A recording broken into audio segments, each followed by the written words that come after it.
বোকাখাটৰ শ্ৰী শ্ৰী কোৱাবাহী সত্ৰৰ 4 দিনীয়া কাৰ্যসূচীৰে শ্ৰী শ্ৰী মহাবিষ্ণু যজ্ঞ।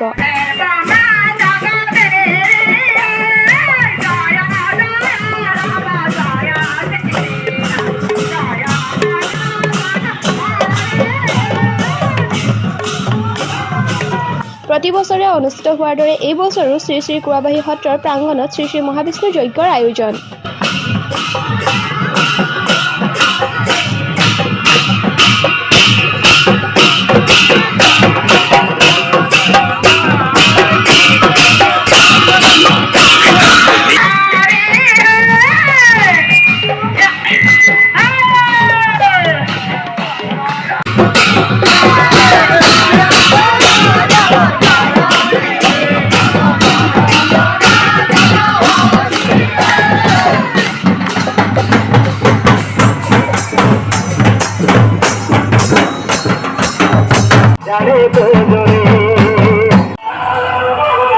শ্ৰী শ্ৰী কোৱাবাহী সত্ৰৰ গোপাল চন্দ্ৰ দেৱক্ষেত্ৰত 21, 22, 23 আৰু 24 এপ্ৰিল 2023 তাৰিখে 4 দিনীয়াকৈ অনুষ্ঠিত হৈছে মহাবিষ্ণু যজ্ঞ ভাগ। আজি পুৱাৰ কাৰ্যসূচী জলযাত্ৰাৰে আৰম্ভ হয়। বৰ্ণিল শোভাযাত্ৰাৰে যজ্ঞস্থলীলৈ শোভাযাত্ৰা কৰি নুমলীগড় ধনশিৰি ঘাটৰ পৰা কুমাৰীসকলে জল আহৰণ কৰি যজ্ঞস্থলীত ঘৰ স্থাপন কৰে। সন্ধিয়া ভাগত মহাবিষ্ণু যজ্ঞস্থলীত সত্যনাৰায়ণ পূজাৰ আয়োজন কৰিছে আয়োজক সমিতিয়ে। 23 এপ্ৰিল তাৰিখে স্থানীয় ৰাইজ আৰু আমন্ত্ৰিত অতিথিৰ দ্বাৰা নিঃসংগ মুৰাৰী ভাওনা প্ৰদৰ্শন হ'ব সত্ৰৰ নামঘৰত। 23 এপ্ৰিল তাৰিখে শ্ৰী শ্ৰী মহাবিষ্ণু যজ্ঞৰ পূৰ্ণাহুতি প্ৰদান কাৰ্যসূচীৰে শ্ৰী শ্ৰী মহাবিষ্ণু যজ্ঞ ভাগ সামৰণি পৰিব। সকলো ধৰ্মপ্ৰাণ ৰাইজৰ উপস্থিতি আন্তৰিকতাৰে কামনা কৰিছে মহাবিষ্ণু যজ্ঞৰ আয়োজক সমিতিয়ে।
আমি মানে নিজেই পণ্ডিত, আমি আনৰ ওচৰত শিক্ষা গ্ৰহণ কৰিবলৈ